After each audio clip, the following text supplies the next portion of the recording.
Las actas de las sesiones 72 y 73 se dan por aprobadas por no haber sido objeto de observaciones. El acta de la sesión 74 queda a disposición de los señores y señoras parlamentarios.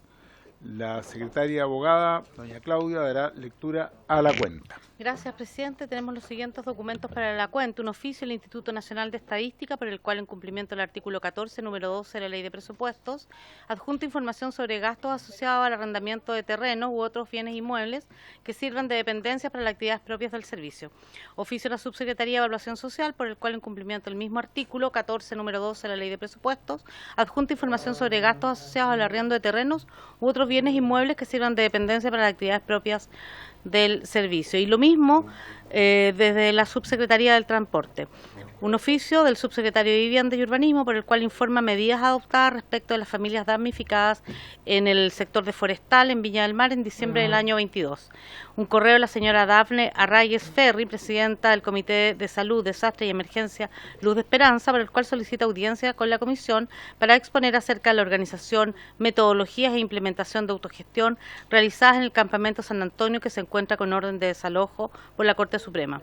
Correo de la señora María Ángeles Baeza Vázquez, funcionaria del Servicio de Registro Civil e Identificación del Nivel Central, por el cual solicita intervención de esta comisión ante la jefatura del servicio o ante los organismos correspondientes para que se le autorice continuar con teletrabajo total, debido a que es madre de un niño de 8 años que sufre de TEA severo no verbal y sus funciones son perfectamente realizables desde un computador. Disculpa, agrega que su jefatura directa está de acuerdo con seguir sus funciones de forma teletrabajo al 100%. Y finalmente, presidente, una comunicación de la bancada del Partido Unión Demócrata Independiente, por el cual informa que el diputado Joaquín Lavín León reemplazará al diputado Sergio Badilla Muñoz. Esa es toda la cuenta, presidente. Muchas gracias, doña Claudia. Le damos la bienvenida al diputado Lavín, entonces. Sobre la cuenta, el punto 6 me parece que ya lo habíamos recibido alguna vez y no corresponde a esta comisión. Me parece que es segunda vez que nos llega esto. Pero de otra función, de otro servicio nos tocó de Higgins y lo mandamos a trabajo. Esto me parece que también es una situación, digamos, que tendría que verlo la comisión relacionada con el tema. No sé si les parece, pero no me parece que corresponda. Sobre la cuenta, ¿algún comentario, algo? Bien, varios, abrimos la palabra en varios, diputadas, diputados. En varios.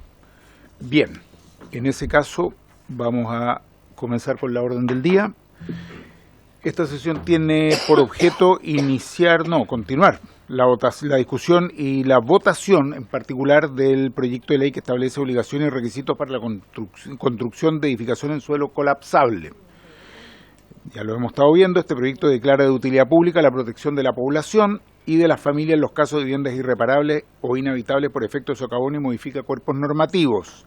Y estos son varios boletines refundidos, el 16085, 16069, 16077, 16251 y 16276. Y tenemos hoy día con nosotros al ministro de Vivienda y Urbanismo. Ahora sí, además le damos la bienvenida en forma oficial a la comisión. Tenemos también al arquitecto de la División de Desarrollo Urbano, don Ricardo Leñam, que ya estuvo con nosotros, ¿no es cierto? Al jefe de la División Técnica, don Ricardo Carvajal González, y a la asesora legislativa, doña Janet Tapia Fuentes, y el jefe de comunicaciones. Ahí está, pero está detrás el jefe de comunicaciones, don Emilio Espinosa. Lo invitamos también a sumarse si quiere con nosotros. ¿Estamos bien ahí? Perfecto. Entonces, vamos a comenzar hoy día, tal como se dice acá, estábamos citados para comenzar la votación en particular. Entiendo que se han presentado indicaciones, pero vamos a partir dándole la palabra, ministro, si es que le parece, o quieren alguien del gobierno intervenir primero. La palabra está abierta.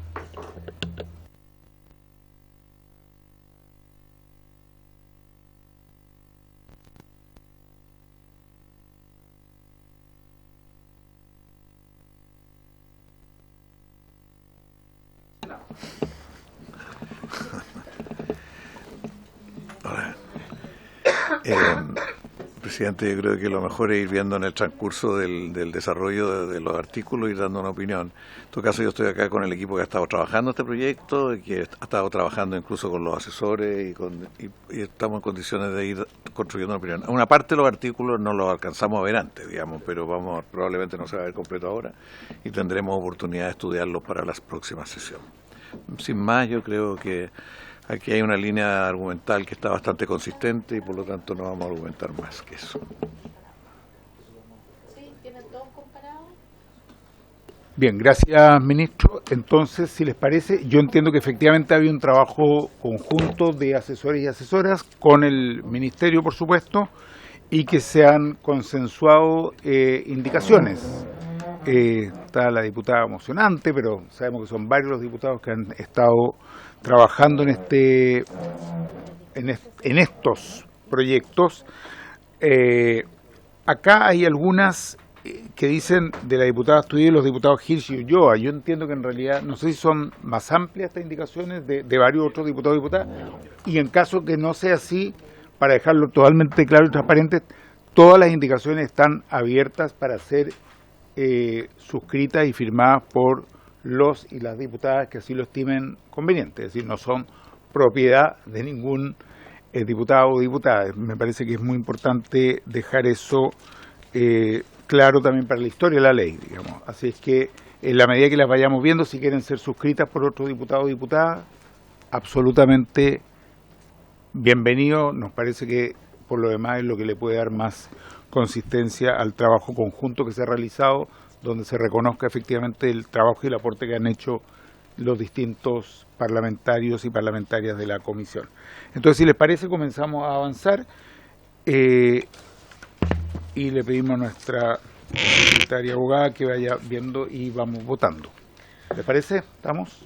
Voy a lectura entonces, presidente, al artículo 1, que es que reemplaza el numeral 1 el artículo 1 en realidad del proyecto refundido, y dice lo siguiente: artículo 1. Apruébase la ley que regula la construcción en suelos que pueden colapsar o perder su capacidad de soporte con el fin de evitar afectaciones a la vida e integridad física de las personas o daño o perjuicio a sus bienes o a los bienes del Estado y en general a las edificaciones sin importar su destino y a la infraestructura urbana a las que se refiere esta ley.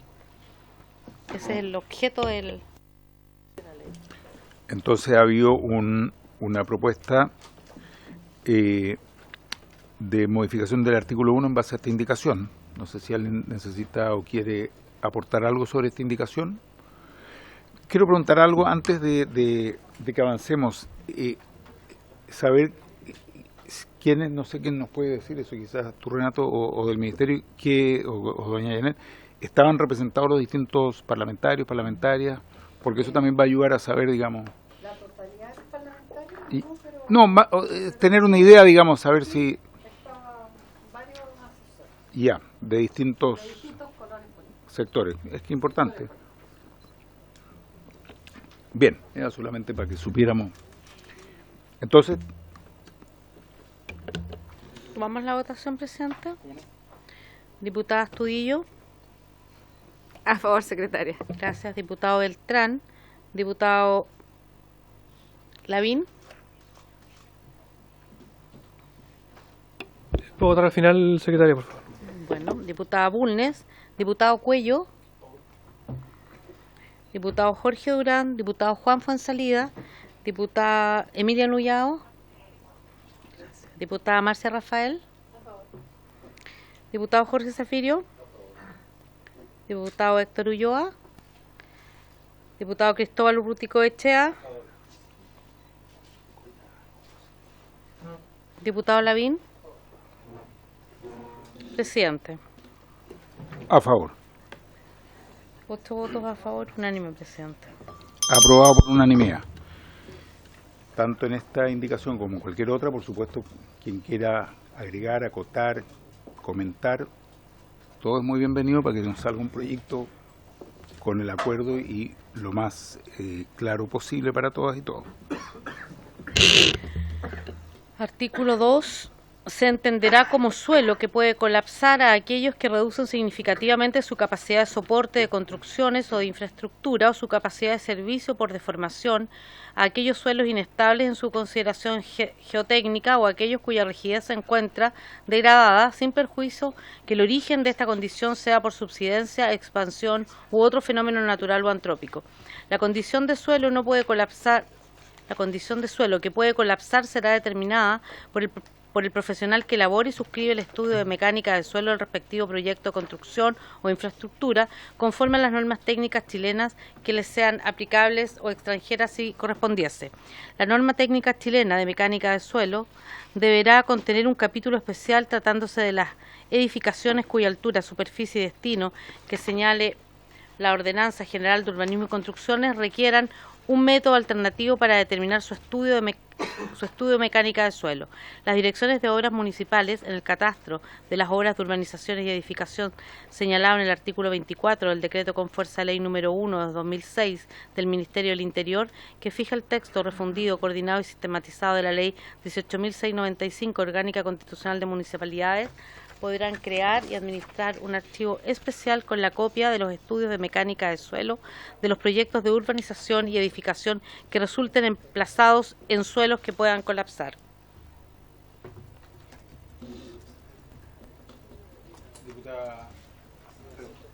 Diputada Astudillo.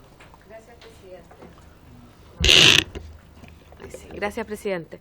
Yo tenía una duda acá porque a propósito de lo que ocurrió aquí en Cochoa, se nos informó cuando vinieron a exponer a esta comisión de que el Cernagiomín había dado su opinión contraria a la construcción en ese sector.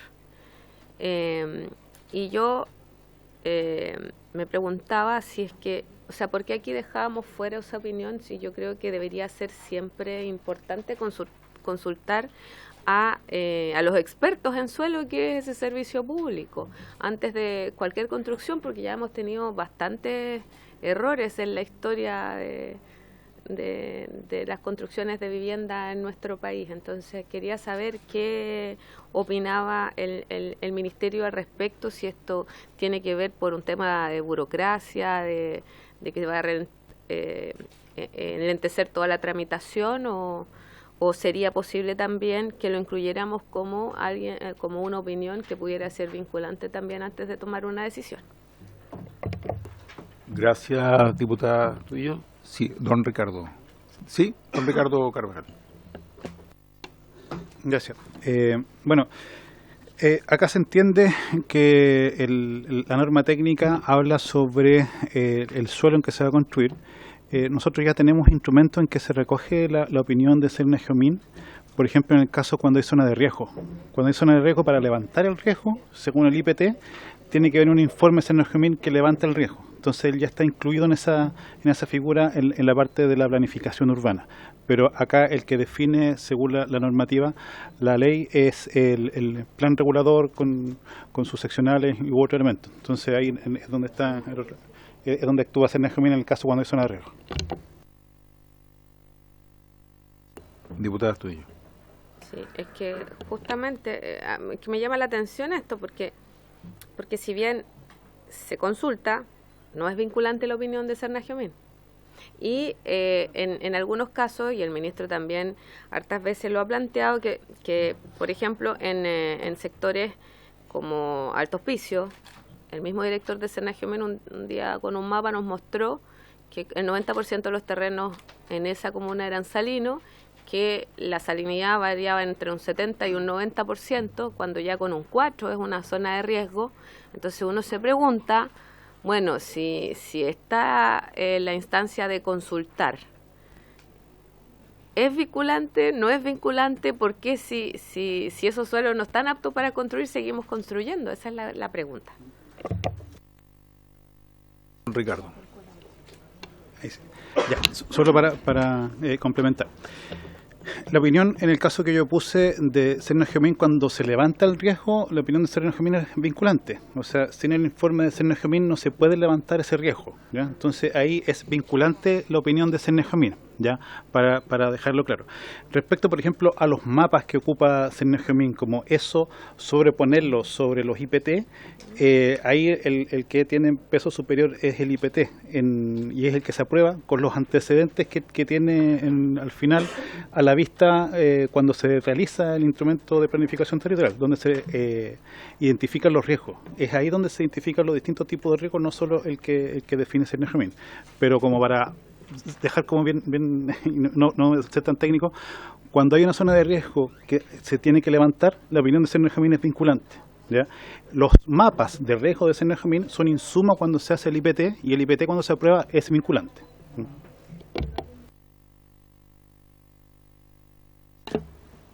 Presidente, la verdad que el hecho de ser o no vinculante podría plantearse respecto al profesional que hace el informe, podría plantearse respecto a la DOM, además del Cernagiomín. Entonces yo preferiría que me parece que esto hay que aprobarlo, pero nosotros podríamos estudiar una eventual indicación respecto al Cernagiomín. Aquí o en otra parte va a tener alguna autoridad más calificada que pueda ser más determinante del resultado. Entonces yo sugeriría que nos dieran el tiempo para estudiarlo. Gracias, ministro. Sí, yo creo que puede ser esa una buena salida, que avancemos, pero efectivamente es un tema que nos ha preocupado por las presentaciones que hemos visto acá, efectivamente, y el caso de Reñaca, Concón, lo graficó con mucha fuerza, pero sabemos que es una situación que se repite en otros lugares donde está el informe, pero efectivamente luego se avanza por el lado de la municipalidad. Entonces, si se pudiera pensar en el tema, yo creo que en esa condición nosotros estaríamos en condiciones de avanzar. Diputada. Totalmente. Bien. Sí, totalmente, y le agradezco al ministro esta buena voluntad, porque en el fondo lo que no queremos es, porque hoy día lo que sucedió acá en la quinta región es sospecha de lo que pudo haber ocurrido en el municipio. Entonces, si solamente lo dejamos ahí, y, hay algo que no dije, que el ministro siempre plantea que algún día va a llover en Alto Hospicio. Entonces, hoy día no es de riesgo, mañana quizás sí. Entonces, se requieren, creo yo, estudios mucho más profundos para no cometer errores, porque una vivienda debería durar unos 100 años por lo menos. Así es que agradecida por el Ejecutivo, y sí estoy de acuerdo en avanzar. Pero quedaríamos a la espera, efectivamente, digamos, sí. No a la espera, digamos, avanzamos, pero esperamos de que acá o en otra parte. De hecho, ahora viene también la miscelánea que vamos a trabajar, habría que ver si aquí en este mismo proyecto, ¿no? Diputada Nullao. Presidente, en este artículo se había referido y había expuesto también la biblioteca, y lo había hecho también don Ricardo Liñán, con respecto al estudio de mecánicas de suelo, y que esto de manera definitiva, independiente del informe que entrega Cernagiomín, pero eso es clave y por lo tanto está acá. Ahora mi pregunta es si estará bien indicado ahí, o habrá que incorporarle algo más para que esto se lleve a cabo. Esa es mi pregunta para don Ricardo y la señorita Verónica de la biblioteca.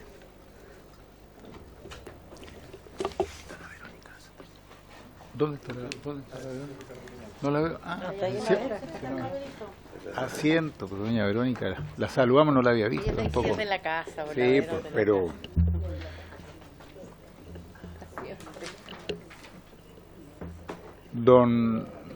no sé quién puede responder la pregunta de la diputada Nullao. ¿Qué le parece, digamos? O eso lo definen ustedes.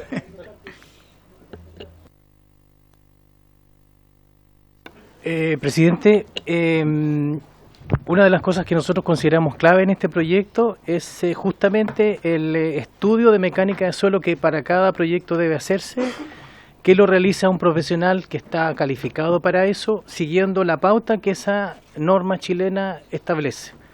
Si eso se hace así, en el fondo los proyectos van a estar de alguna manera, en el fondo, diseñados en forma coherente con el tipo de suelo de fundación que tienen, y por lo tanto el proyecto tiene que incorporar esas características dentro de sus fundaciones, incluyendo la posibilidad de que entonces el suelo pueda colapsar. Y por lo tanto, las especificaciones técnicas tienen que resolver justamente ese escenario. Entonces, el uso de la mecánica de suelo va a definir en el fondo que estoy en presencia de un suelo colapsable, y entonces el resguardo es en el proyecto. Ministro. Gracias, presidente. Este es un tema que es importante estudiarlo, porque hay distintas circunstancias posibles. O sea, que la persona que hace el estudio, este profesional, tiene una opinión que también se puede considerar vinculante. O él puede equivocarse en el estudio, cosa que ocurre en algunos estudios. Por lo tanto, al haber posteriormente un colapso, él sería el responsable del colapso.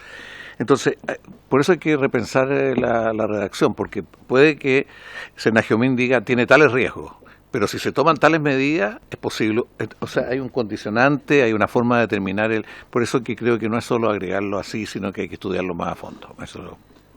Gracias, ministro, pero como ministerio estarían de acuerdo en si aprobamos el artículo así y se hace el agregado que estamos mencionando. ¿Sí, diputada? ¿Sí? Avancemos entonces con la votación.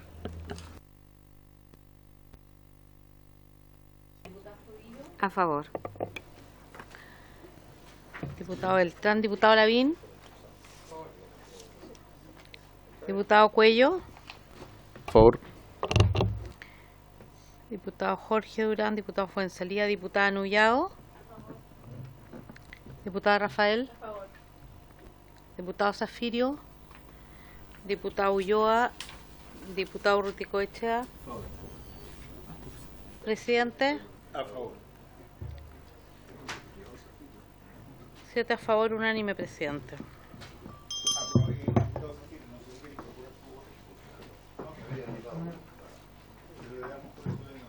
Votamos unánimemente a favor el segundo, no sé si quiere incorporar. Sí, entonces incorporemos. Artículo 3. Página 2.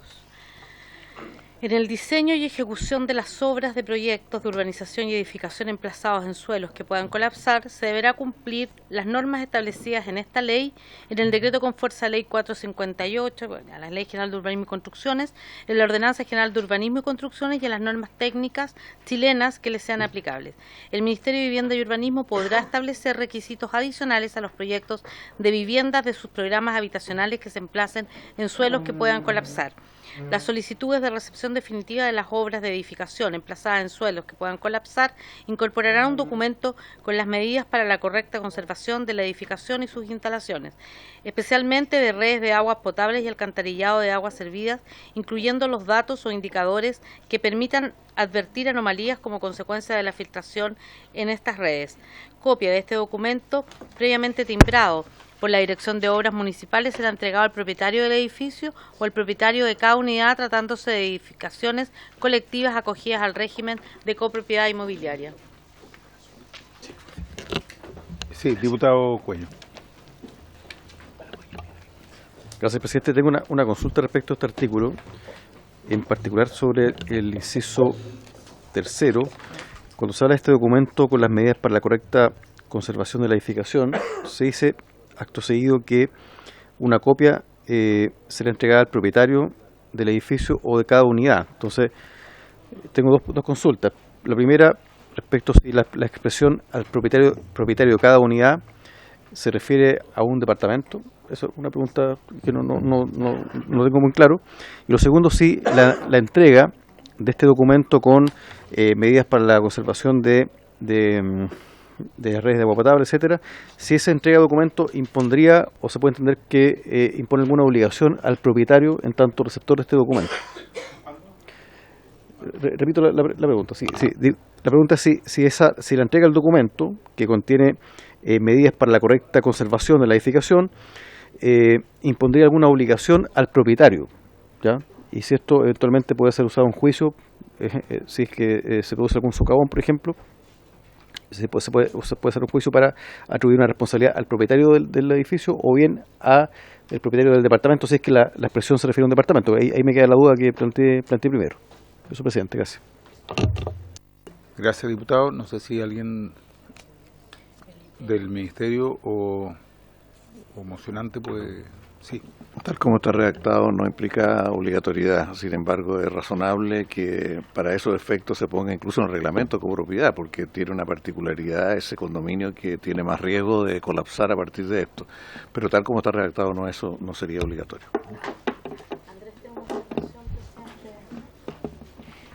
Andrés, ¿cómo no? Presidente, muchas gracias. una observación de tipo técnica. En la parte del artículo 3, en la que se refiere, hay una parte que habla de previamente timbrado. Actualmente, generalmente, este tipo de cosas se hace con firma electrónica avanzada. Un tema, una precisión. ¿Se usa el timbrado? Yo no sé. Sí, todavía. A ver, ahí la Vero parece. Al menos, buenas tardes. Al menos en el procedimiento habitual de entrega de los expedientes, uno timbra cada uno de los papeles que sale en la dirección de obra. Entonces yo entiendo que esa debería ser la referencia. Desde el punto de vista del Ministerio, estaría bien si se timbrado. Eso es independiente de la firma electrónica, entonces. Es el timbre que se pone en ventanilla, digamos.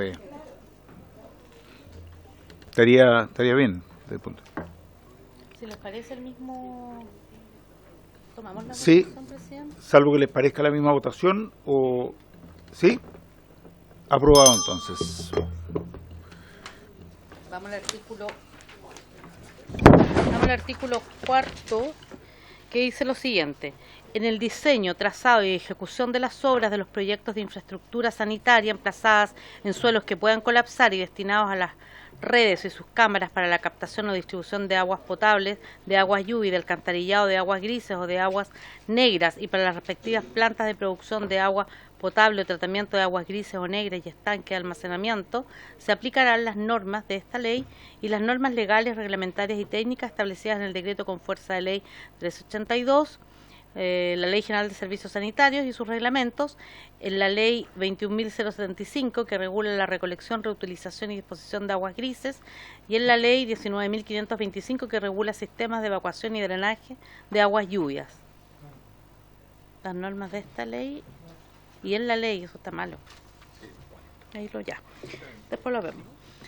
El diseño de las soluciones constructivas de los proyectos de plantas de producción o tratamiento y de las respectivas redes y cámaras antes referidas deberán evitar fugas o pérdidas de caudal de agua potable, aguas grises o de aguas negras que puedan infiltrarse y causar el colapso, debilitamiento, ¿será? Del suelo en que se emplazan tales plantas y redes o el debilitamiento de las edificaciones a las cuales sirven. Sí. No, el colapso o debilitamiento, porque esto lo pone como todo. Igualmente, el diseño de estas soluciones constructivas para la conducción superficial de aguas lluvias o su canalización subterránea deberá evitar su acumulación en sectores edificados o evitar fugas o pérdidas de estas en caso de dichas canalizaciones, impidiendo que su infiltración provoque el debilitamiento del suelo adyacente. Bien, este artículo lo que hace es definir la metodología de trabajo, digamos, ¿no es cierto?, para el diseño, trazado y ejecución. ¿De estas qué se refiere? ¿De agua lluvia? De las aguas lluvias. ¿Algún comentario, pregunta o procedemos a la votación? A mí me parece que es la implementación de, así que no sé si hay algún comentario o duda. Votemos. ¿Tomamos la votación o con la misma votación? Ya, entonces tomamos la votación. Diputado Astudillo. A favor. Diputado Beltrán, diputado Lavín, diputada Bulnes, diputado Cuello, diputado Durán, diputado Fuenzalida, diputada Nullao, diputada Rafael, diputado Zafirio, diputado Ulloa, diputado Ruticoeche, abstención, gracias, y presidente. A favor. Voto a favor, una abstención, aprobada. Entonces bien, y en la ley. Sí, eso no es cierto. Y en la ley, eso hay que sacarlo. Y ahí agregar el O, sí. Ya. Avancemos entonces al próximo 5. artículo. Las mismas exigencias señaladas en el inciso segundo del artículo anterior se aplicarán a las instalaciones o plantas de producción, procesamiento o almacenaje de fluidos que no correspondan a las aguas antes referidas, incluidas sus respectivas redes de transporte o traslado, cuando se emplacen en suelos de áreas urbanas que puedan colapsar. El diseño de las respectivas soluciones constructivas deberá considerar el despliegue de estas redes, tanto en superficie como en el subsuelo. Eso de las aguantas.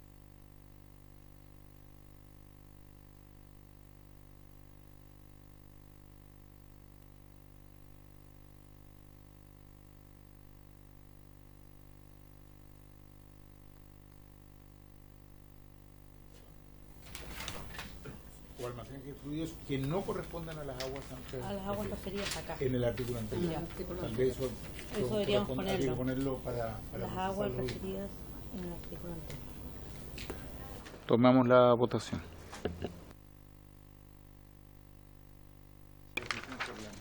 Diputada Astudillo. Diputado Lavín. Diputado Cuello. Diputado Fuenzalida. Diputada Nullao. Diputada Rafael. Diputado Zafirio. Diputado Urruticoechea. Presidente. A favor. 8 votos a favor, 1 abstención. Aprobado, presidente. Bien. El artículo 6. Artículo 6. Los profesionales que diseñen o ejecuten las obras de proyectos de construcción o de infraestructura y sus redes deberán cumplir las normas establecidas en esta ley y en las leyes, reglamentos y normas técnicas aplicables a tales proyectos emplazados en suelos que pueden colapsar. Igual cumplimiento deberán observar los profesionales que efectúen la revisión de los proyectos o la inspección técnica de las respectivas obras. Estos profesionales serán responsables por los errores, omisiones o incumplimientos de esta ley en el ejercicio de su labor profesional en el respectivo proyecto, conforme con lo establecido en el decreto con fuerza ley 458, la Ley General de Urbanismo y Construcciones, y en el decreto con fuerza de ley 382, que es la Ley General de Servicios Sanitarios, y en la Ley 19.525, que regula sistemas de evacuación y drenaje de aguas lluvias.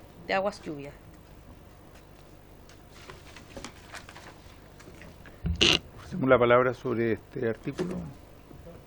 Diputado Lavín. Gracias, presidente. Me gustaría que precisaran qué significa que sea responsable respecto a cualquier error que pueda cometer. Gracias, diputado. Le iba a preguntar lo mismo. ¿Qué significa y qué implica esa responsabilidad? No, soy yo. Don Ricardo. Gracias, presidente. Diputado, lo que pasa es que actualmente la ley de calidad fija responsabilidad de los profesionales que diseñan un edificio. Por ejemplo, si se cae, el ingeniero se va preso.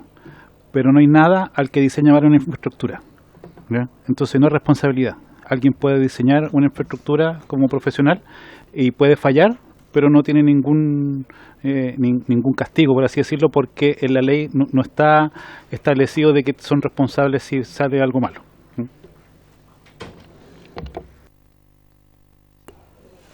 Diputado Lavín, lo veo con... Sí, diputada Astudillo. Y es lo que es lo que ha pasado hasta ahora, porque todo lo que fueron las tuberías de para la, ¿cómo se llama? ¿Ah? No, en Alto Hospicio, todo lo que de la sanitaria, está todo mal hecho, son las que se empiezan a romper, colapsan los suelos, colapsan las casas y no hay responsables.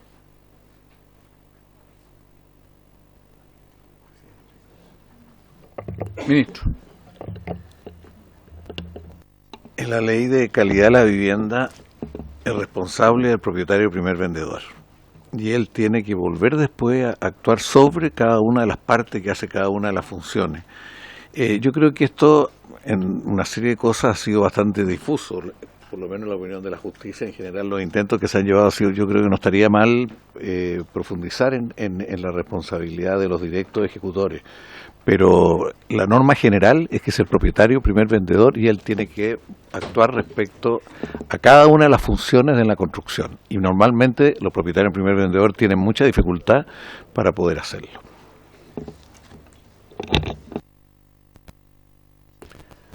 Gracias, ministro. ¿Dudas, comentarios? Diputada. La duda suya y la de él, no sé, ¿cuál sería la responsabilidad? Eso parece que no se respondió, ¿no? sea, ¿cómo sería sancionado? No, porque entiendo que uno es el que construye, el que ejecuta, pero aquí se está dando responsabilidad también al que diseña, respecto a que aquí sale los profesionales que diseñen. También al actuar sobre el diseñador. Esto fue un largo debate en la ley de calidad de la vivienda. ¿A quién se responsabilizaba? Porque si se responsabilizaba a cada una de las partes, se disolvía totalmente la responsabilidad y se llegó a la conclusión de que el responsable principal es el propietario, primer vendedor, el que vende las viviendas. Esto es la vivienda porque es distinto a una obra pública. Y él a su vez tiene que volver a actuar respecto a cualquiera de las partes, ¿me entiende? Porque todo lo que se había hecho estableciendo responsabilidad en los ejecutores de las partes al final tampoco se lograba llevar adelante. Gracias, ministro, pero a mí me queda la misma duda, porque entendiendo eso, acá lo que dice es que estos profesionales serán responsables por los errores, omisiones, incumplimientos, etcétera, etcétera. Es decir, ¿qué profesionales? Los que diseñen o ejecuten las obras. Sí, está bien. Entonces, pero en segunda nupcia, en segunda movimiento, digamos, ya, porque o sea, mantiene en casos de vivienda responsabilidad es el propietario el primer vendedor.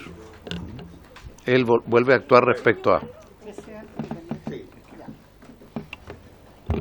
Lo que ocurre es que esta norma hay que entenderla integrada también con las normas de la Ley General de Urbanismo y Construcciones. Y en el artículo 18 de la Ley General está establecida la responsabilidad del propietario primer vendedor, que es a lo que se refiere el ministro, en un tema de calidad. Entonces, la idea era evitar el comprahuevo, como se dijo cuando estaba en esa tramitación a esa ley, porque lo que ocurría es que tenían responsabilidades los diferentes profesionales, incluido el vendedor. Pero yo, no sé, pues me fallaba el calefón y me decían, no, usted tiene que ir al que construyó. Iba donde el constructor y me decían, no, usted tiene que ir al que le vendió. Entonces, al final nadie se hacía responsable y por eso se estableció como regla general propietario, primer vendedor. Y lo que se está haciendo acá es decir, subsidiariamente, entendiéndolo integrado a la ley general, van a responderle no al que compró, sino al que vendió los profesionales. Entonces yo voy, supongamos que el ministro me vendió a mí, yo lo demando a él me tiene que indemnizar y él a su vez se va a entender con don Ricardo que le hizo mal el diseño. Esa es la lógica de la ley de calidad y de la ley general. Y eso es lo que se está señalando acá específicamente, la responsabilidad de estos profesionales en estos aspectos. Diputado Fonseca. Muchas gracias, presidente. Lo que pasa es que acá, a mi juicio, hay un error en la técnica legislativa, porque ¿cuándo se determina la condición de suelo colapsable? Cuando un técnico, que es el que elabora y suscribe el estudio de mecánica de suelo, él determina que un suelo puede ser colapsable. Por lo tanto, si se determina que el suelo es colapsable, difícilmente se puede hacer un diseño y ejecución de un proyecto en suelo colapsable, porque yo supongo que partimos primero con el estudio, ¿no es cierto?, de mecánica de suelo, para luego poder determinar que se puede elaborar o no un proyecto dentro de eso. Entonces, esta norma, o sea, aparte vendría siendo redundante si tenemos un estudio de mecánica de suelo que dice que el suelo es colapsable, y para más remate, los profesionales van a elaborar o diseñar o ejecutar un proyecto en suelo colapsable que ya fue determinado por el tema del estudio de mecánica de suelo. O sea, si aquí hay algún responsable, podría ser el que hizo el estudio de mecánica de suelo, que lo podría haber hecho mal, ¿ya? Pero no necesariamente el que elabora el diseño construye. No me calza dentro de la lógica de lo que sería la construcción, presidente. Gracias, diputado. Le damos la palabra y después... Don Ricardo. Sí. Presidente, solo para aclarar un poco cuál es el proceso cuando uno construye y diseña. Uno siempre tiene que ver la mecánica de suelo, porque de acuerdo a la mecánica de suelo es cómo se van a enseñar las fundaciones para aguantar el edificio. Lo que me tiene que decir la mecánica de suelo es qué tipo de suelo hay, y el profesional va a tomar las medidas de diseño para enfrentar ese desafío. Por ejemplo, si yo veo que hay un suelo colapsable, que es en el caso de la norma que se hizo de suelo salino en Alto Hospicio, hay varias medidas. O yo fundo hasta que encuentro roca y se afirma el edificio en la roca y de ahí puedo construir. O, por ejemplo, puedo cambiar toda la primera capa de suelo que tiene sal y la reemplazo por un suelo sin sal con una malla una geomembrana que impida que pase. Ahí lo que una cosa dice el profesional de la mecánica de suelo es cómo es el suelo, y el profesional tiene que decir cómo va a diseñar para precisamente lo que se construye ahí se pueda construir. Que, como bien me señalaba la diputada Estudillo, por ejemplo, el nuevo hospital de Altos Pisos que se construyó sobre suelo salino cumple con todas esas medidas de normas chilenas de suelo salino para que pueda evitar. Entonces, una cosa es la mecánica de suelo, que es un insumo que va a tomar el profesional que va a diseñar el proyecto para que quede bien, para que, por ejemplo, por ejemplo, tiene que tener una pendiente para que escurra el agua. A lo mejor la diseñó mal y la pendiente no es la suficiente, entonces no se escurre el agua. Ahí hay un problema de diseño, ¿ya? Porque ahí, por ejemplo, el constructor puede decir, yo construí según lo que me especificaron y está bien hecho. Ahí el responsable es el diseñador, no el que ejecutó. Después puede ser de que el diseño precisamente haya dicho una pendiente, voy a inventar, 5%, y se ejecutó con 4%. Ahí la culpa no es el que diseñó, sino que es el que construyó. Y ahí es donde se va identificando. Pero una cosa es la mecánica del suelo, que es insumo para construir, y otra cosa es el diseño en base a lo que me dice cómo es el suelo, la mecánica del suelo. Gracias. Sí. Entiendo entonces que por eso dice errores. Porque claro, porque me parece claro que son incumplimientos a la ley, me parece bien que sea responsable. Pero errores me parecía demasiado ambiguo, porque se refiere a eso, en el fondo, que está dentro del marco legal, pero ese error finalmente es el que puede generar un mayor problema. Claro, yo también entiendo en ese caso que, a ver si entendí bien, que puede haber dicho que el suelo es colapsable, pero eso no impide que se construya cumpliendo determinadas normas. Pero si se construye, es posible que se cometan en el camino errores, omisiones o incumplimientos. Entonces, ahí es donde se está diciendo que el responsable en ese caso es este profesional. ¿De acuerdo? Ya, me queda a mí también claro, pero es importante la... ¿Votamos o sí? ¿Votamos? Diputada Estudillo. Diputado Lavín. Diputado Cuello. No. Diputado Fuenzalida. Diputada Nullao. Diputado Rafael. Diputado Zafirio. Diputado Ulloa. Diputado Rutico Echea. Presidente. A favor. 8 votos a favor, presidente. Aprobado. Artículo 7º. Las empresas concesionarias de servicios sanitarios deberán velar por la conservación efectiva de las redes de los servicios de distribución de agua potable y de recolección de aguas servidas para los efectos de evitar la pérdida de caudal de estas aguas y su infiltración en el suelo o subsuelo que provoque la reducción o alteración de su capacidad de soporte de otras infraestructuras, obras de urbanización o edificaciones. Igual observancia se tendrá en las redes de los sistemas de evacuación y drenaje de aguas lluvias establecidas en el respectivo plan maestro por parte de los organismos de la Administración del Estado conforme con lo establecido en la Ley 19.525. En caso que este plan no haya sido dictado, corresponderá a los profesionales que diseñan los proyectos de construcción o de infraestructura y sus redes y quienes ejecuten las obras correspondientes prever que las aguas lluvias no se infiltren en el predio terreno de estos proyectos. Estas empresas serán responsables de los errores, fallas o negligencias que provoquen la fuga de las aguas antes referidas y la consiguiente reducción o alteración de la capacidad de soporte de los suelos y el daño de las edificaciones. La responsabilidad de los organismos de la Administración del Estado respecto de las redes de los sistemas de evacuación y drenaje de agua lluvia se determinará conforme a las reglas generales y a la Ley 19.525.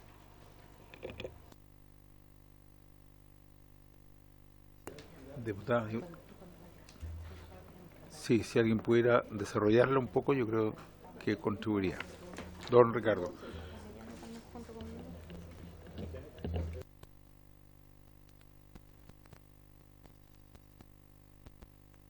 No se ve. Ya. Presidente. Disculpe. Hay una consulta previa, diputado Fuenzalida. Muchas gracias, presidente. Muchas veces el que construye no es la sanitaria. La obra se incorpora, la obra sanitaria se puede incorporar, ¿no es cierto?, a las redes de las sanitarias, ¿ya? Por lo tanto, se le está haciendo responsable de algo que él no necesariamente desarrolla.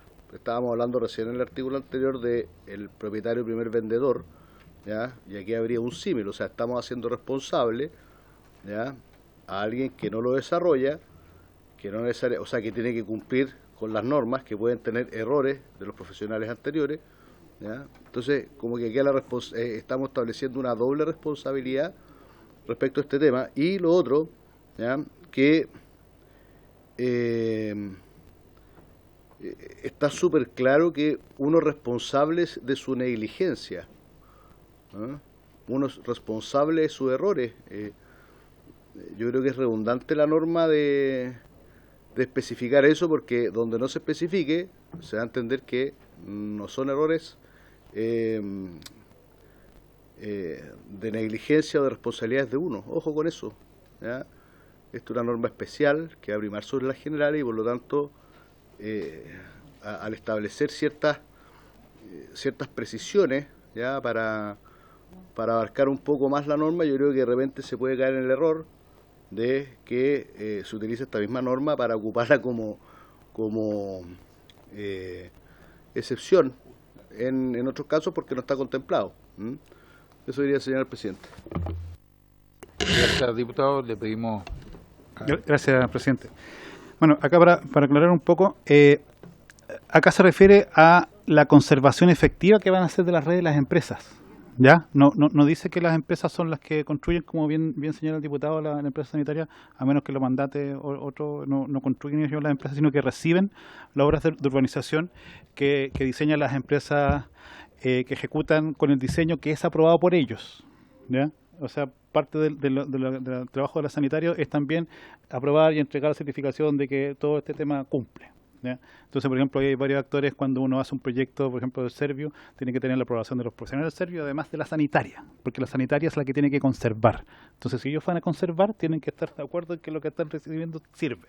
Por eso acá lo que se señala es conservación, ¿ya? Si, por ejemplo, hay alguna fuga, se tienen que hacer responsables, y eso es particularmente crítico en el caso de Alto Hospicio, en Iquique. No sé si se acuerdan una vez que salió que se rompió una matriz y mojó toda una casa y después se rompió de nuevo y mojó la misma casa. La pobre señora ya no quería más guerra. Entonces acá básicamente lo que dice es darle especial hincapié, pero en este caso para los sorosarinos, por lo que puede ocurrir si es que no hay una conservación. Y ahí lo que quiero señalar también es casos que hemos nosotros avanzado, que básicamente tienen que ver con detectar fugas, ¿ya? Porque nos enteramos después que están las fugas cuando está el socavón.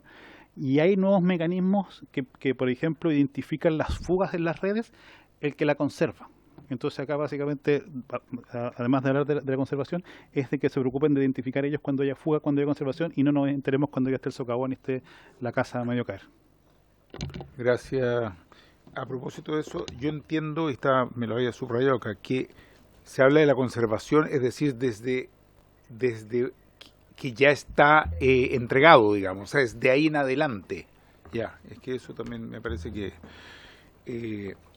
lo aclara, por lo menos en mi caso. Diputado Fonsalía. Justamente por eso, ¿qué pasa con los vicios revitorios que pueda tener la obra? Que no necesariamente puedan ser detectados al momento de la entrega.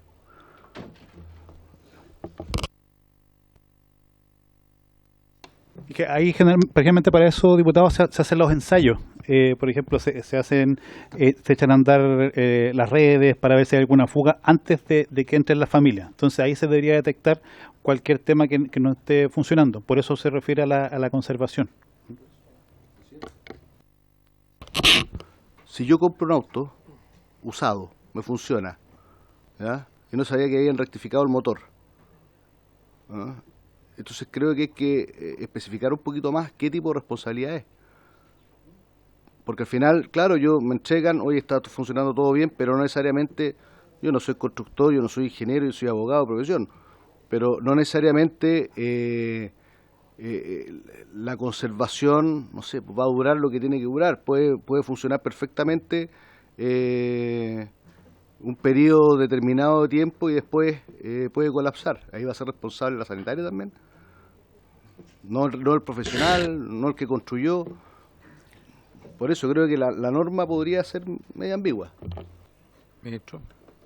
No, todo esto tiene una cierta dosis de ambigüedad, por cierto, porque no todo es blanco y negro, pero lo que quiero decirles es que la ley de la calidad de la vivienda tiene bien pensado este tema y clasifica los distintos tipos de fallas de la obra y el tiempo en el cual se descubre. Y hay una finalmente que se llama vicio oculto, o sea que aparece mucho tiempo después y tiene las sanciones correspondientes a la naturaleza del error, de la falla, y tiene las sanciones correspondientes también de la profundidad y la radicalidad de la sanción en esos términos. Y en esto yo creo que se aplica el mismo criterio, se aplica el mismo criterio. Pero eso no quiere decir que no haya cierta ambigüedad, porque nunca es blanco o negro, sobre todo en este tipo de cosas, porque aquí va a venir la discusión si fue por el desgaste de los materiales o fue por la obra mala. Por eso estas cosas son propios de los jueces y de procesos que no son simples, porque en muchos casos mucho ocurre en las construcciones con las bombas de agua que le dan el agua hasta el piso, que en general instalan bombas de no muy buena calidad, pero en algunos casos hay de buena calidad pero mala mantención y se echan a perder porque las personas no las mantienen. ¿Me entiendes? Depende mucho de la naturaleza de la falla que se produzca y de los antecedentes que se tengan para demostrar cuál es el origen del defecto. Solamente contarle al diputado Fuenzalía, Juan, lo que pasa es que uno de los grandes problemas y la razón por la cual se han ido acumulando tantas viviendas damnificadas en la región de Tarapacá es porque las tuberías primero eran de PVC y no era el material adecuado, ¿ya? Y han ido colapsando progresivamente, pero no hay una lógica entre la reparación a la que tiene que concurrir la sanitaria versus la planificación que ellos tienen en su trabajo anual. No dialogan con la institución, entonces pudimos prever mucha derrumbe de casa si la sanitaria acudiera cuando corresponde y se genera la fuga. Entonces aquí también la idea es que ellos estén disponibles para que cuando esto primero para intentar detectar si hay una fuga, si la hay, repararla de manera inmediata, porque si no el impacto que tenemos es un efecto dominó al fin y al cabo, por no hacerlo en los tiempos que corresponden.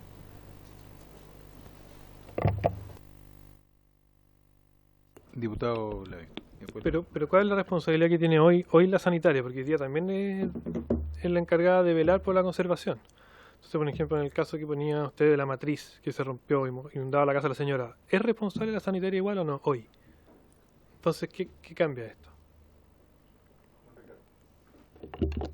Acá básicamente lo deja establecido en la ley y especifica para el tema de los suelos colapsables, para evitar la fuga.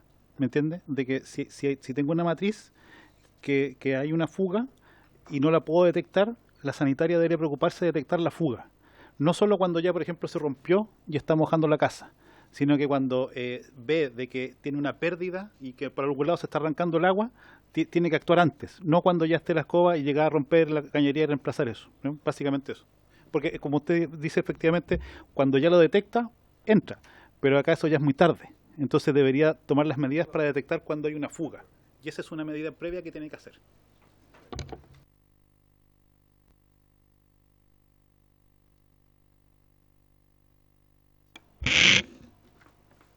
Vamos a votar entonces el artículo 7. Diputado Astudillo.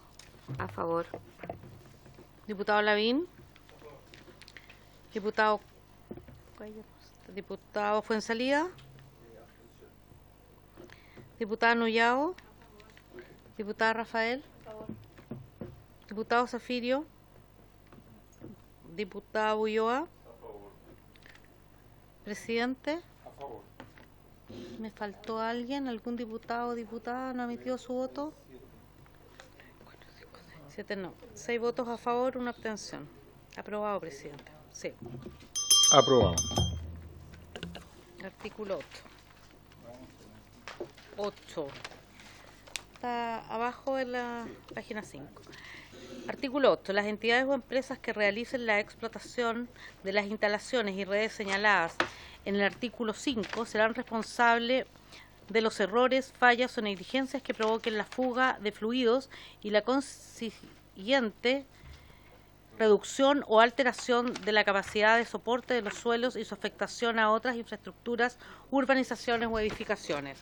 Igualmente serán responsables solidariamente con los profesionales que proyectan tales instalaciones y redes y quienes las conserven por los errores, fallas o negligencia que estos puedan cometer en la labor de diseño, en la ejecución de las respectivas obras de estas instalaciones y redes y en su conservación posterior. ¿Algún comentario, consulta?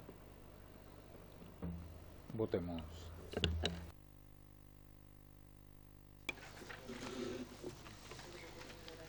Artículo 8, entonces vamos a votar. Diputada Astudillo. A favor. Diputado Lavín. Diputado Fonsalí. Diputada Nullado. Diputada Rafael. Diputado Ulloa. A favor. Presidente. ¿Yo? Sí, usted. 6. A favor, presidente. Aprobado. No, está bien. Si bien ya lo votamos, me hacía la consulta, no sé si es un tema de lenguaje o no, que en el artículo 6 se hablaba de errores, omisiones o incumplimientos. Y en este se ocupa otro lenguaje, se habla errores, fallas o negligencias.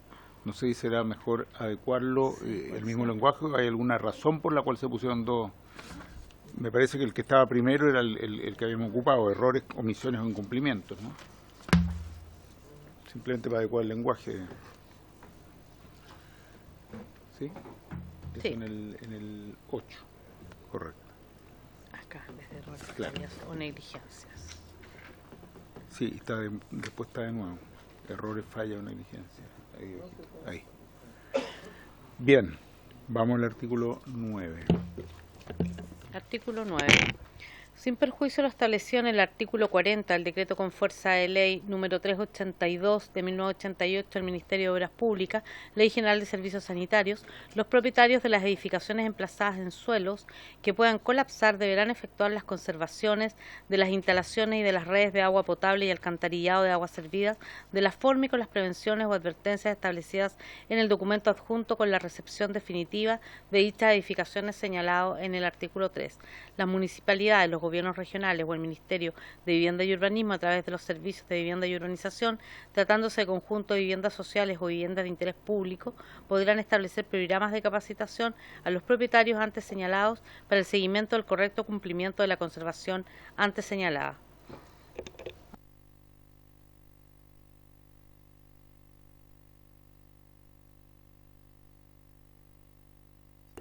¿Algún comentario, duda? Diputado Lavín. Gracias, presidente. ¿Sabe? Imagino cuando se refiere al decreto con fuerza de ley de la sanitaria, donde ahí imagino que señala que la sanitaria debe hacer la conservación, ¿no? Porque eso es lo que entiendo, y aquí dice que son los propietarios los que tienen que hacer la conservación. Entonces, ¿quién es el responsable o quién va primero en el fondo? Don Ricardo. Gracias, presidente. El lenguaje común es del medidor hacia afuera y del medidor hacia adentro.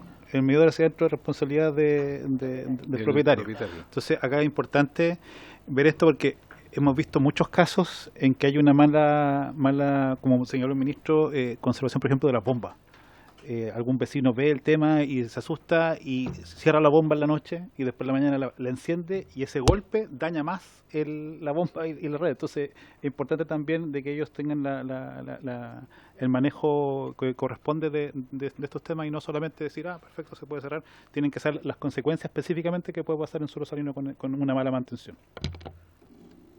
Gracias, don Ricardo. ¿Alguna otra duda o comentario? En votación. Diputada Astudillo. A favor. Diputado Lavín. Diputada Nullao. Diputada Rafael. Diputado Zafirio. Diputado Ulloa. Presidente. 5 votos a favor. Aprobado, presidente. Aprobado el artículo 9. Artículo Vamos 10. al artículo 10. Las municipalidades estarán facultadas para dictar ordenanzas que rijan el uso del agua en el espacio público y en los bienes nacionales de uso público en general, sea para el riego, lavado u otros fines semejantes en aquellas áreas urbanas de su territorio comunal que tengan las características de suelo que pueda colapsar o suelo colapsados.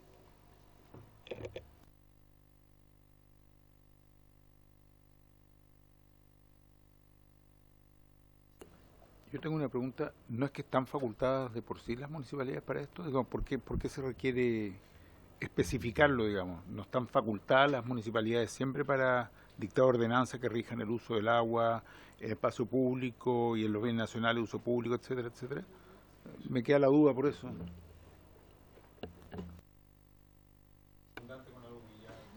Presidente, las municipalidades efectivamente tienen facultades para dictar ordenanzas generales. Y como ellos administran el espacio público, también pueden dictar ordenanzas sobre el uso del espacio público. Es ahí que hay algunas ordenanzas que permiten estacionamiento, otras que no permiten estacionamiento, como un ejemplo. Ahora esta se refiere a que con especial cuidado, tratándose de suelos que puedan colapsar, debe haber una restricción o una regla que en el fondo permita o no permita el riego, el lavado u otro tipo de usos en el espacio público con agua en el lugar donde pueda colapsar. Eso es lo que pretende.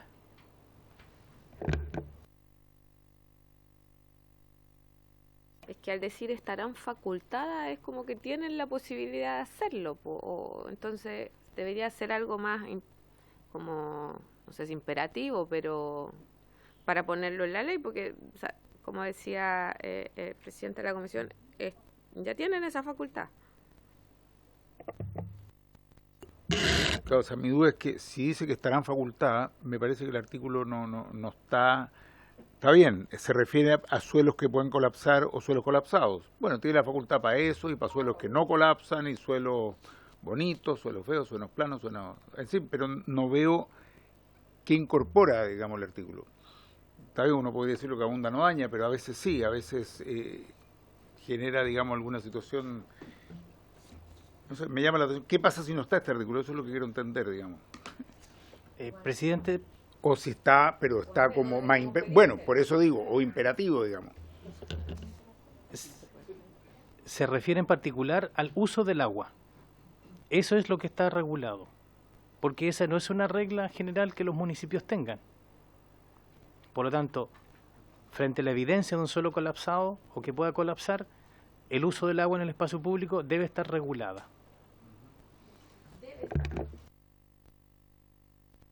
Sí, es la fórmula del estarán facultadas la que uno le llama la atención, que queda como... Eso.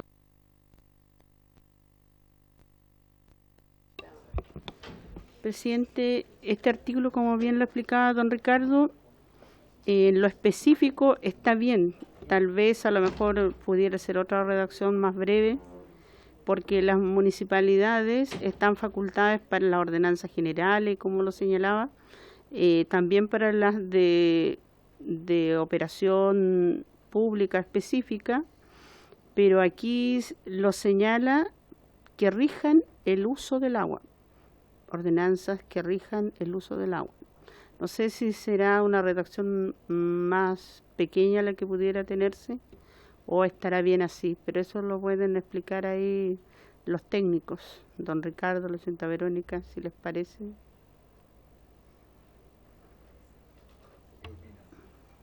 Presidente, si me permite. Creo que, a ver, este artículo venía de uno de los proyectos originales y nosotros cuando hemos trabajado el tema planteamos que esta materia, si se quiere poner deben, es de iniciativa exclusiva del Ejecutivo y no es de competencia del Ministerio de Vivienda, porque hay que consultarle al Ministerio de Interior que lleva la relación con los municipios. Deberán las municipalidades, cada vez que se les pone una obligación, es de iniciativa exclusiva.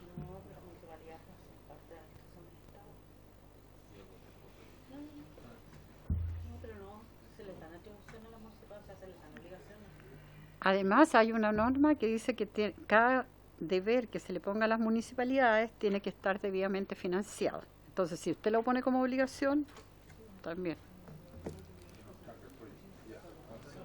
Después de eso,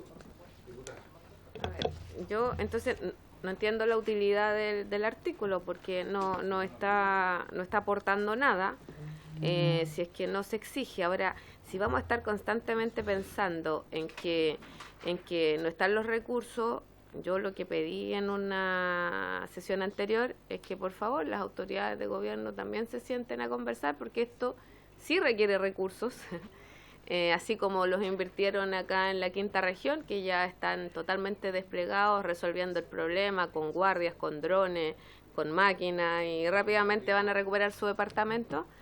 Y más encima, en la administración anterior, en la del presidente Piñera, se financió un plan socavones, que ni siquiera está, yo no sé cuánto habrá avanzado, pero cuando iniciamos acá estaba bajísimo, menos de un 10%. Pero ahí habían asignado recursos supuestamente, entonces de ahí deberían salir los recursos, me imagino, si es que hay algún gasto que generara este proyecto, ¿no? Para que me puedan aclarar por si estoy equivocada.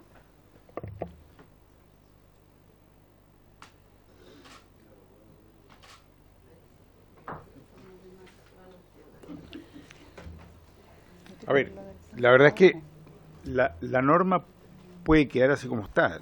A mí me surge la duda primero que es una norma que no obliga a nada, entonces uno dice, bueno, está bien, estarán facultadas, pero como después dicen que no hay recursos, entonces como están facultadas pero no están obligadas, no lo hacen. Entonces uno se pregunta, bueno, entonces, ¿de qué sirve que estén facultadas si es que no están exigidas de hacerlo, digamos? O sea, aquí tenemos concretamente zonas en que hay suelos colapsables o que pueden colapsar, como Alto Hospicio y varios otros, en que uno lo que requiere es que la municipalidad dicte ordenanza, digamos, porque si está facultada para hacerlo, pero dicen, mire, da lo mismo si lo hago o no lo hago. Por eso me baja la duda tal como está redactado, digamos, porque lo que uno quiere es que sea una ley que contribuya realmente a que se eviten los colapsos. Diputado Fonsalía. Presidente, pero dictar una ordenanza que rija el uso del agua no podría permitir que un municipio, por ejemplo, teniendo esta ordenanza, pueda presentar proyectos, por ejemplo, al GORE, o que pueda tener proyectos que pueda negociar incluso con los privados en una eventual, no sé, incorporación de dineros al tema del espacio público. O sea, frente a nada, yo creo que es mejor tener la ordenanza a no tener, independientemente de los recursos, porque teniendo la ordenanza se puede por último postular a un proyecto del presidente, no sé. Diputado, yo estoy de acuerdo, yo creo que borrarla no, yo creo que es mejor tenerla así, solamente que habría buscado alguna... Claro, pero sí, yo creo que deberán dictar ordenanzas, pero es una opinión personal de este presidente.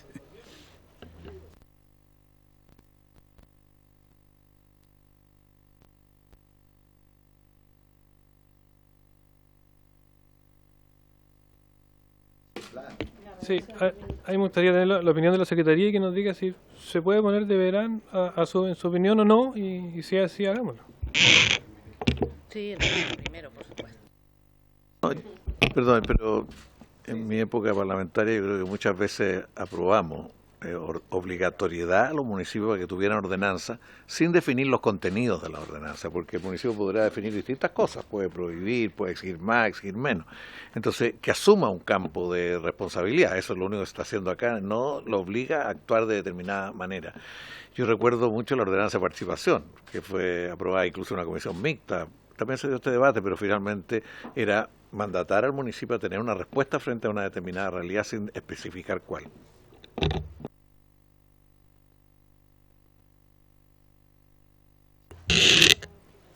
¿Quería agregar un término? No, después del ministro ya. En ese caso podría quedar así la redacción si es que estamos de acuerdo. Artículo 10. Las municipalidades deberán dictar ordenanzas que rijan el uso del agua, bla, bla, bla, etcétera, etcétera. No, digo, es que pero está, antes lo leyó la Léalo. Lo que pasa es que está con... No me di cuenta, está con control de cambio. Es que me lo mandaron. Me mandaron el texto, pero que es así, mire, yo lo... Las municipalidades deberán dictar ordenanzas que rijan el uso del agua en el espacio público y en los bienes nacionales de uso público en general, sea para el riego, lavado u otros fines semejantes, en aquellas áreas urbanas de su territorio comunal que tengan las características que tengan la característica de suelo que pueda colapsar o suelo colapsados.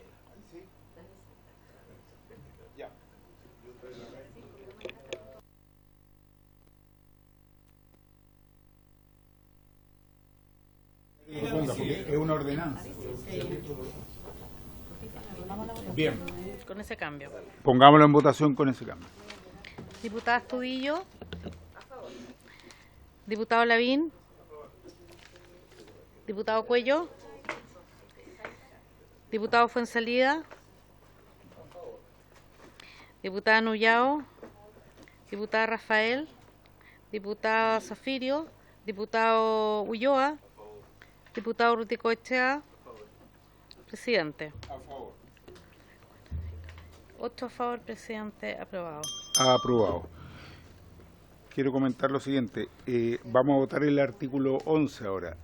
En el trabajo que hicieron los y las asesoras junto con el Ministerio se llegó hasta ese artículo 11. Así que con el fin de poder seguir un trabajo conjunto vamos a llegar hasta ese artículo. Si bien hay después indicación y tal otros artículos para poder seguir trabajando del modo que lo estamos haciendo, es decir, construyendo en conjunto. ¿Ok? Así que vamos al artículo 11, lo digo para que sepamos lo que vamos a continuación. Artículo 11. Los planes reguladores o seccionales en suelos que puedan colapsar podrán establecer, además de normas urbanísticas, otras normas especiales a las urbanizaciones o a las edificaciones para los efectos de regular o limitar su ocupación con edificaciones o actividades, sin perjuicio que las áreas o zonas sean consideradas área de riesgo. En este caso, esa calificación será establecida conforme a los antecedentes contenidos en la memoria del plan regulador o seccional, considerando su extensión en superficie y su pendiente, la susceptibilidad de reducir significativamente su capacidad para soportar edificaciones ante presencia de humedad.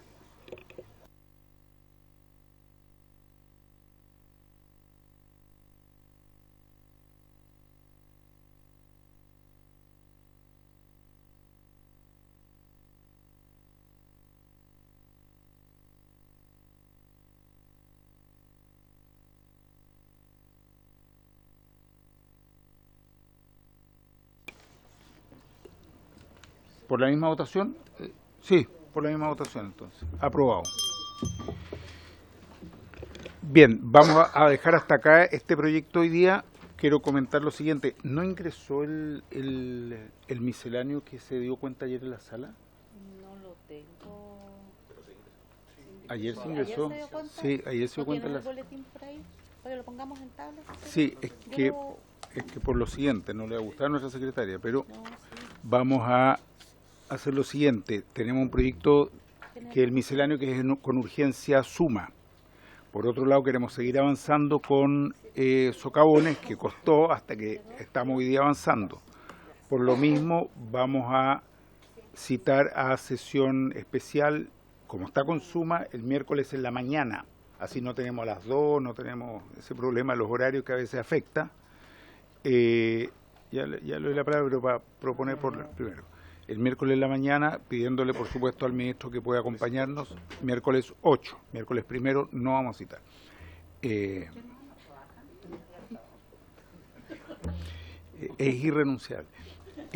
Yo estoy en la Comisión de Trabajo además, así que no puedo. Diputado Fuenzalida. Sabemos varios que el miércoles tenemos sesión, por ejemplo, en Gobierno Interior, con la diputada Astudillo. Nosotros tenemos sesiones todos los miércoles de 8:45 a 12:30. ¿Ah? A 12:30, 8:45. Sí, ¿Y dónde? Pues, trabajamos mucho nosotros ahí. Entonces, exacto. Entonces, sí, lo que pasa es que tenemos suma y si no, no vamos a poder avanzar. De 2 a 3 ya hemos visto que para avanzar un proyecto de ese tipo, porque es un gran proyecto con muchos aspectos que nosotros planteamos acá. Somos indispensables en ambas comisiones, presidente. Yo lo sé, así que vamos a pedir que vengan a esta. pero por lo menos por ahora vamos a tener que hacer un par de sesiones así y vamos a ver después si avanzamos rápido también con socavones. Por supuesto podemos seguir en las tardes, pero dado que está con suma y que hemos tratado de cumplir nosotros con los plazos, creo que si tratamos de hacerlo en otro día no vamos a llegar nunca a un acuerdo. Entonces se reparten, uno va a gobierno interior y el otro, como además aquí tenemos construcción de acuerdo unánime, uno va para allá, otro viene para acá. Bien, por haberse cumplido el objeto de la sesión, esta se levanta.